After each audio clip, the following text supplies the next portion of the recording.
যখন কোনো বান্দা সূরা ফাতিহার একটা করে আয়াত বলে আলহামদুলিল্লাহি রাব্বিল আলামিন, সঙ্গে সঙ্গে আল্লাহ জবাব দিয়ে বলেন হামিদানি আবদি, বান্দা তুই আমার প্রশংসা করলি।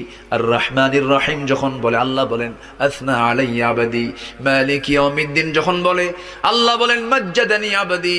এরপরে যখন বলে ইয়াকা না'বুদু ওয়া ইয়াকা নাস্তাঈন পর্যন্ত যখন বলে আল্লাহ বলেন বান্দারে তুই আমার কাছে কি চাস, প্রাণ খুলে চারে বান্দা।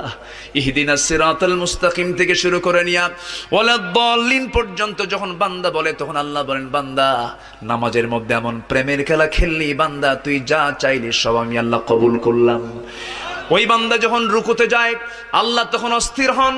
ওই বান্দা যখন সিজদায় যাওয়ার জন্য প্রস্তুতি নাই, সমস্ত ফেরেশতাকে ডাক দিয়ে বলেন ও ফেরেশতারা, এই বান্দাগুলো আমাকে দেখলো না, রাসূলকে দেখলো না, কোরআনকে দেখে হাদিসকে বিশ্বাস করে আমাকে খুশি করার জন্য তার সবচেয়ে সম্মানজনক